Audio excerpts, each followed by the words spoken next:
difficultés que les candidats rencontrent viennent de la modification du mode.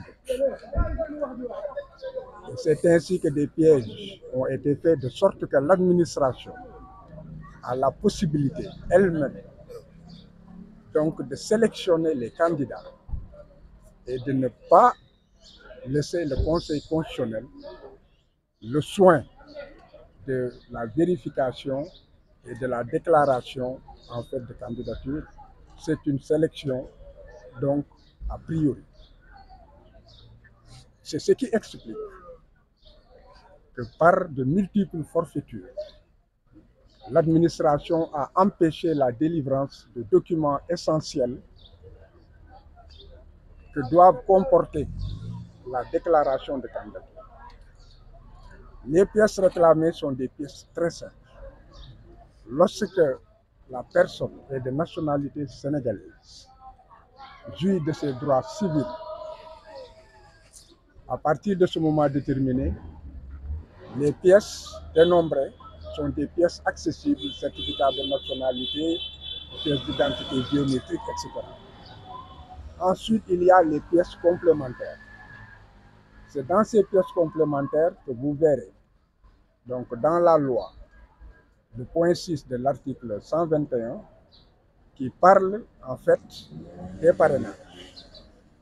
L'administration a tout fait pour que nous ne puissions pas avoir des fiches de parrainage.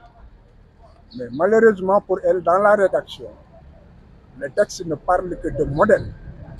Donc le numérotage et autres ne sont que des singeries qui n'engagent que l'administration, mais ne peut pas empêcher un candidat de déposer une fiche de parrainage lorsque les mentions essentielles et le modèle ont été respectés. Donc nous n'avons jamais eu de crainte en ce qui concerne en fait les fiches de parrainage avec le parrainage député. Nous savons que cela ne pouvait pas en fait nous empêcher donc d'être candidat. Le second obstacle toujours c'est l'administration.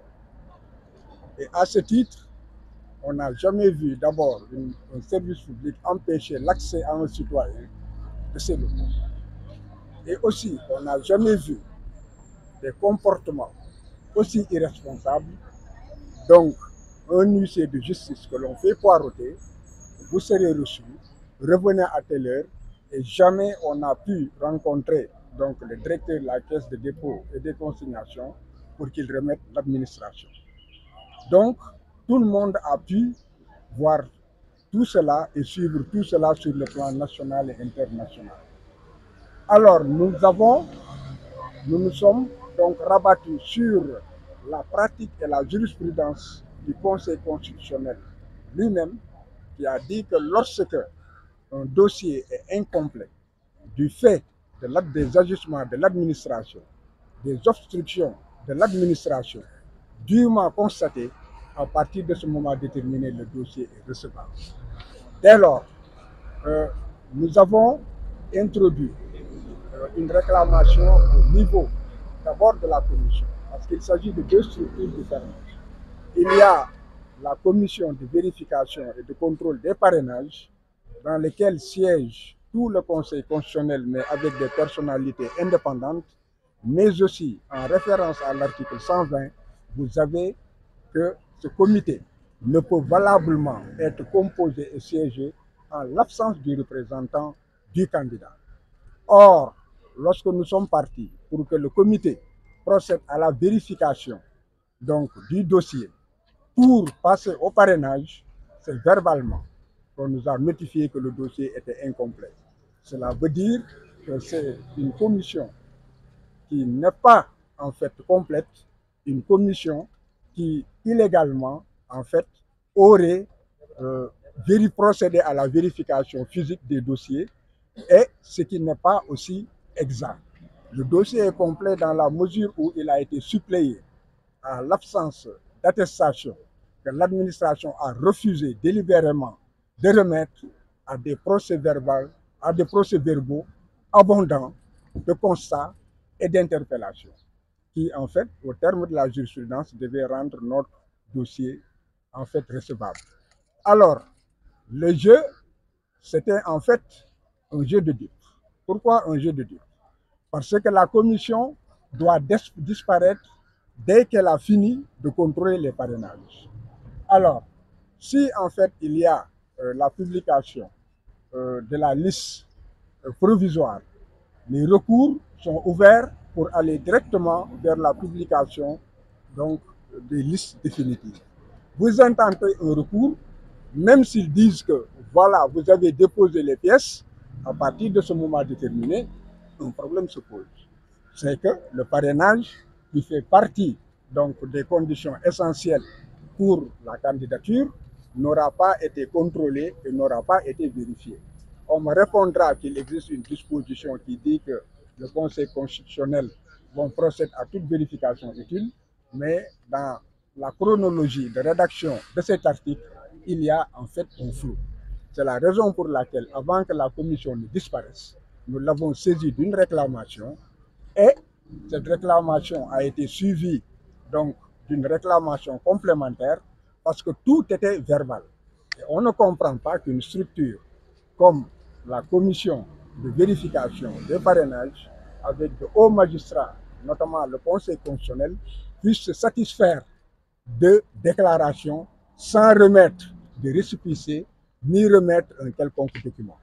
Donc nous l'avons quand même fait et le bon Dieu aidant, hier le communiqué est descendu, donc maintenant c'est officiel, ils disent bien, c'est parce qu'il y a une pièce qui manque. Donc que l'on ne soit pas là à errer et à vitupérer sur le problème du dossier d'Adji Sarr, c'est tombé donc dans l'eau. Du problème de Mame Mbaye Niang, cela ne peut pas l'empêcher d'être candidat parce que non seulement il faudrait reprendre, il faudrait d'abord retirer le candidat Ousmane Sonko du fichier électoral, lui notifier qu'il a été retiré et le recours commence. C'est un remake. Les recours vont recommencer alors qu'ils sont pressés, les délais ne le permettent pas. C'est la raison pour laquelle le motif, retenez-le, ce ne sont pas des problèmes d'éligibilité ou d'inscription sur les listes électorales. Le problème, c'est en fait une pièce manquante du fait de l'administration. Le Conseil constitutionnel aussi a été saisi d'une réclamation à ce stade. On lui a demandé de bien vouloir, au cas où la commission ne réagirait pas ou ne pourrait pas elle-même entrer dans la dynamique, qu'elle décide et qu'elle demande à la commission donc de revérifier le dossier à la présence du mandataire et que le parrainage aussi soit vérifié. Cela ne nous prive pas de notre recours lorsqu'il y aura une autre époque. Donc nous espérons... Bon, je ne reviendrai pas sur beaucoup de choses pour deux raisons. La première, c'est que, vous voyez, je viens de l'hôpital. Parce que je suis le seul à pouvoir, en fait, signer les déclarations. La deuxième chose, c'est que aussi, si je dis que ça a été examiné, l'article est très clair. Lorsque les candidatures sont déposées, le Conseil constitutionnel forme une commission de parrainage. Et cette commission de parrainage, de vérification et de contrôle de parrainage, qui est composée des membres qui ont été listés, et parmi ces membres, il y a le mandataire du candidat. Donc, ils ne peuvent pas vérifier, ils parlent de dossiers, de candidatures valables. Donc, la commission doit vérifier avec les membres du Conseil constitutionnel qui en font partie, en présence du mandataire, le dossier physiquement pour voir. Si le mandataire était là, il n'allait pas dire « Ah, nous avons vu la caution, nous avons vu le relevé de compte de la caution, nous avons vu un chèque qui a été remis, n'est-ce pas, par voie de conséquence, l'attestation manque. » Non, la commission n'aurait pas dit « l'attestation ne manque pas ». Il y a des pièces complémentaires qui sont les procès-verbaux et autres. Donc, voilà la raison pour laquelle cet écart a été fait de façon, de mon avis, illégale et en violation de l'article, comment dirais-je, 120 du code électoral. Il y a mieux encore. On ne peut pas nous opposer la décision du Conseil constitutionnel avec la décision dans laquelle elle parle de la composition et du fonctionnement de la commission de vérification des parrainages. Parce que là, nous avons vu que le Conseil constitutionnel lui-même a violé grossièrement la loi, parce que le Conseil constitutionnel a listé tout ce que la loi a dit, l'article 120, en omettant le mandataire et les représentants.